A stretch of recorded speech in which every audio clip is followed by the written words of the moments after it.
Hi, I'm Anna Mapson, and this is the inside knowledge for people with IBS.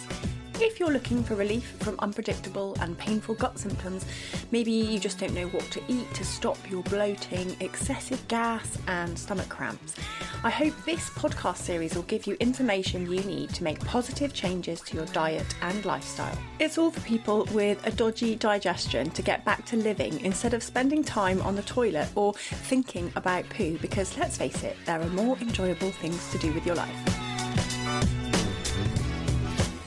So let's get on with the first episode. As this is the first one, I thought I'd just introduce myself. If you don't yet know me, I am Anna Mapson. I'm a registered nutritional therapist and I'm based in the UK, but I work with people all over the world who have IBS and other gut health conditions like SIBO, which is small intestine bacterial overgrowth. We'll definitely come back to SIBO. And also I just want to make sure that this podcast series is really practical. It's giving you some things that you can actually put into place in your own life, in your own time to do to improve your digestion and start feeling better. Now, my opening question for you on this episode, talking about normal digestion, is actually what have you normalised that isn't actually normal? So, for example, some of the things that my clients have started working with me and they've been experiencing have been going for over a week without a poo. Or maybe you're going 11 times a day for weeks on end. Maybe you're regurgitating food into your mouth every time you bend over. Or you have eliminated so many foods that cause your IBS symptoms that you're only now eating about 5 to 10 foods a week. But maybe you constantly get congratulated on being pregnant and actually it's just massive bloating. Perhaps you wake up every day with stomach cramps, or you wake up in the middle of the night with stomach pains. Have you had to run behind a bush in a park and had a poo because of an urgent need to go whilst you're out walking? Or maybe you just fear eating everything, and so you're so worried about food, it's affecting your life. For people who don't have IBS, those kind of symptoms can sound really, really shocking, but if you've been suffering with really bad digestive problems, I'm sure that you've had problems as bad as that all the time as well. So why do we normalise it? Why do we just put up with it? Well, firstly, what I find with my clients is that sometimes you don't know it's that bad because you've got used to it, because it's been going on for so long, and it can be quite embarrassing to tell people about your digestive habits. So maybe you don't talk to people and you don't realise that this is so unusual. I mean, secondly, as well, it's just kind of embarrassing to have to talk about bodily functions. And so you probably keep your feelings to yourselves and you don't want to talk about what's been going on in the bathroom. Other times, some of my clients just don't have any energy to make the changes. It takes so much thought and motivation to start changing your diet, to start taking control of the symptoms. It just feels easier to accept the pain and the embarrassing symptoms and just get on with it. The other thing is, if people can't actually see your symptoms, it's harder for them to understand you. And this is an invisible symptom like abdominal pain, feeling nauseous, like feeling constipated. It's harder to explain it to friends and family because actually they can't see your pain in such a way they could if you had a major bruise that was really visible. And this then sometimes leads you to just keeping your worries to yourself rather than asking for help. So I just hope this episode is going to really explain to you what you're aiming for, what's normal and what's not normal. And then let's think about what you can actually go and do about it. When we're talking about poo, normally we use the Bristol stool chart, which describes various types of poo from very hard, pebbly type 1 to very watery type 7. So there's different pictures that go with this and you can Google it to have a good look. Normally on the Bristol stool chart, we're looking for like type 4, which is in the middle, which is described as smooth like a sausage or a snake, and it's soft. It's easy to pass. It doesn't cause you any pain. It doesn't get stuck and it doesn't leave you with that sort of urgency and dashing to the loo. Now, also, we're looking for things like no undigested food pieces. Of course, there might be things like sweet corn and seeds and tomato skins, which do go through you undigested just because our bodies can't break them down as well. But actually, you shouldn't see loads of bits of food every time you're going to the toilet. In terms of like a colour, mostly you're looking for a darkish brown colour. sometimes when it's very, very light in colour, it could indicate you're not absorbing your dietary fats, like you're not breaking them down well. Obviously, you don't want any blood or mucus to be there when you wipe or in the poo itself. This would indicate that there is some bleeding, normally in the rectum or the anus, just around the bit where the poos come out. That would be like fresh blood. Now, sometimes it can feel really scary when you see that, but it might just be down to hemorrhoids, which are small veins which pop out into the anus or outside your body, and they can just bleed a little bit. So sometimes it's just that, but I would say if you do see any blood or any mucus when you're going to the toilet, then do go to the doctors and get that checked out. In terms of mucus, often that's a sign of some slight inflammation in the last bit of your colon. And that's similar to when you have a cold, like your body is producing mucus to try to deal with some sort of low-level infection. Now, in terms of frequency of a bowel movement, ideally you want to go 1 to 2 times a day, but up to 3 times a day is considered completely normal. If you go up to 3 times a week, that is also considered normal in terms of medically, but I would suggest if you're not going every day, you may start to feel a bit more bloated. And so in an ideal world, we're going for at least once a day. The other thing is you really want it to be easy to pass without any straining, any urgency as well. You don't want that dashing to the toilet, and you don't want necessarily any pain associated with going for a poo.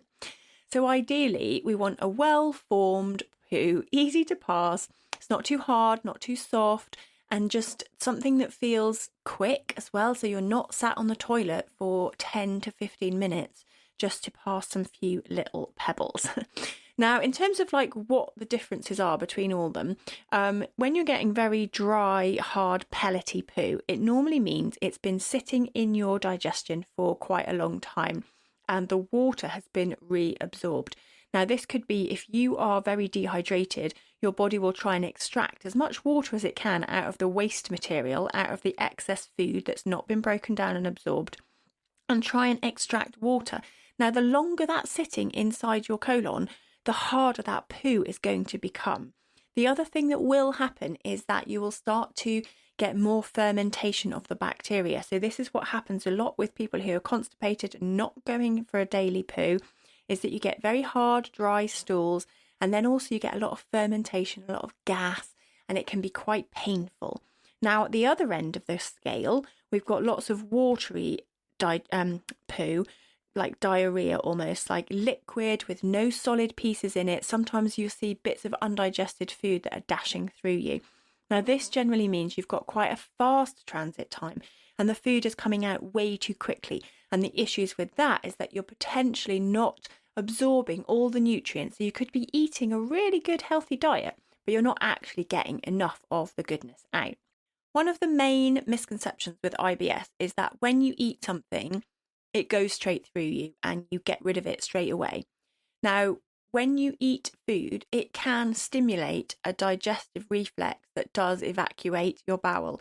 So it's possible that when you eat, it triggers the need to go to the toilet, but it's probably not the same food that you've just eaten. That does happen if you get food poisoning or something, in which case your body is like evacuating everything. You will immediately be getting rid of the thing that you've just eaten. Like it will be going straight through you until the poisonous substance is gone. You could be vomiting, you could be getting diarrhea. Now, if you've got diarrhea predominant IBS, you might feel as if the food's going through you all the time. And actually, we do know from studies that people who've got IBS might have a faster digestive transit time, but actually your stomach emptying and small digestion are normally quite similar to people who don't have IBS. So on average, the stages of your digestion are you eat something and it sits in your stomach for between 1 and 5 hours. So this might be a bit of a shock to you. Sometimes you think that it goes straight into your intestines and it's straight into your large intestine, for example, and it's evacuated as a poo. But actually, it's kind of normal for majority of your food to be in your stomach for 2 to 3 hours, and then around 50% of that will have gone out by about that time. Then your food moves into your small intestine, where it sits for another like 2 to 6 hours. And again, like 50% will be cleared through in 2 to 3 hours. And then food sits in your large intestine for anywhere between 20 to 40 hours. So this means the overall time of your digestion could be quite a lot longer than you think it is. So your transit time could depend on lots of things. It could depend on the types of food that you're eating. It could depend on your mental state, because we know that sometimes stress and anxiety can also speed up our digestion, and at the same time being really chronically stressed can also slow it down. So yeah, your mood and how you're feeling and what else you're doing, like how active you are, this all plays a part as well as things that stimulate the gut, like potentially coffee or alcohol, and these all have an impact as well. But in terms of like the macros, so that's like carbs, proteins and fats, the more foods you eat that containing simple carbohydrates, like a white bread sandwich, that's more likely to pass through you much quicker than if you eating a mixed meal that contains some protein, like meats or fish or cheese, and some fats as well. And that would also slow down your digestion. So when I'm looking at my clients' dietary patterns, it gives an indication alongside their symptoms of what might be triggering, the transit time changes. Sometimes people are getting erratic habits, and they were sometimes going for, getting food passing through them really quickly and sometimes really slowly. Now, a little homework that you can do is to try and test your own digestive transit time by eating something that isn't easily digested. It's not easily broken down. There are 3 things that I suggest. One is sweet corn, second is beetroot, and the third, white sesame seeds. Now, these all stay for different reasons inside our gut. Seeds, the white sesame seeds, generally will be visible in your poo, especially if you eat about 2 tablespoons worth. That's quite a lot. But you could mix it in with some yogurt, mix it with some porridge, and you won't really break that down. So you should see a combination of those white seeds in the toilet bowl. Beetroot will show up as a very red colour. You shouldn't necessarily see clumps of beetroot, but the colour and the staining of the rest of the stool will really be visible. And then sweet corn as well is the last one. Again, the skins of the sweet corn kernels are not well digested and should show up in your poo in the next day or 2. So all you need to do is eat one of those 3 things and then see how long it takes to see them again in the toilet. Later in this series, I'll be talking a bit more about the FODMAP diet, which is a tried and tested IBS diet. Just to be aware that sweet corn and also beetroot can be quite rapidly fermented by our gut bacteria, and so may cause you some fermentation and bubbling and gas. I guess if you know that which one of those is going to be best for you, that's why we've got 3 options there of sweet corn, sesame seeds or beetroot, and hopefully one of those you can give a go.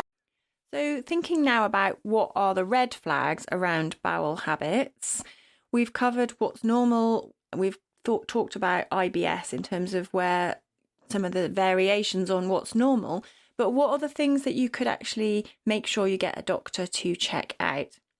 Well, talking about the colour of the poo, I mentioned about blood. If you do see any blood or significant mucus for a long time in your poo, go and get that checked out with a doctor. If you see any black looking poo, which might feel like look like coffee granules, that could indicate you've got bleeding in your intestines and needs checking out.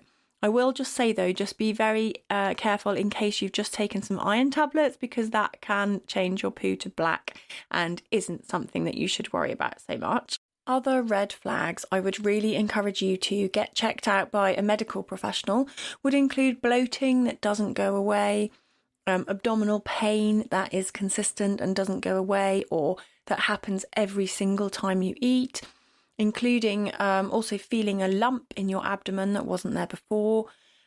Also, if you've had a massive change in your bowel habits, for example, you've increased the number of times you go significantly or reduced it massively, and there isn't any explanation that you can think of. Definitely unexplained and unintentional weight loss. If you've lost particularly like around 10% of your body weight within 6 months, this is a cause of concern.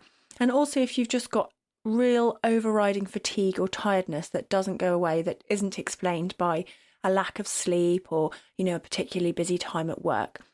So these are all things that are really important for somebody else to check you out. Don't self-diagnose anything, and don't just think it's just IBS. When you've done your bowel transit time, what are you going to do with the data? Well, it's worth thinking about what it means for you. It might be worth doing it every couple of weeks to see if things change. But what I would suggest you do, first of all, is to think about, if food is moving through you too quickly, what could the drivers of that be? Now, sometimes it could be down to dietary drivers, that you're eating food that is increasing the water level in your gut, and that is creating a lot of liquid stool and it's moving through you quickly. This might be down to foods such as a lot of fruit, like high fructose foods, foods that contain sorbitol, mannitol, these are polyols, that can really commonly draw water in and create a lot of loose diarrhea. It could also be stress, so it could be not down to your diet. It could be other things that are causing you to have a fast transit time. Probably the quickest that food would move through you in a healthy digestion is about 24 hours, and the longest time would be about 48 hours, really. And that is just the maximum amount of time before food is left sort of sitting around fermenting too long in the colon. So if food is moving through you really slowly, think about the drivers of, are you getting enough physical movement in your day? Are you eating enough fibre? Are you drinking enough water? And these are all common constipation considerations. At the end of this episode now, you should know a bit more about what is normal digestion, what are the red flags and things for you to watch out for, and also how you can test your own bowel transit time. This will give you the first bit of information, and I'm going to provide more tips and things that you can do to better understand your digestion, as well as some of the things you can do in order to improve your IBS. If you've enjoyed this episode, there will be more to come. This is only the first one, but also check out my Instagram, which is goodnessme_nutrition, where I've got loads of videos about IBS and gut health and things that you can do. And also on my website, there is a plethora of blogs and things that you can read if you can't wait for the next episode. Otherwise, I will see you soon. Goodbye.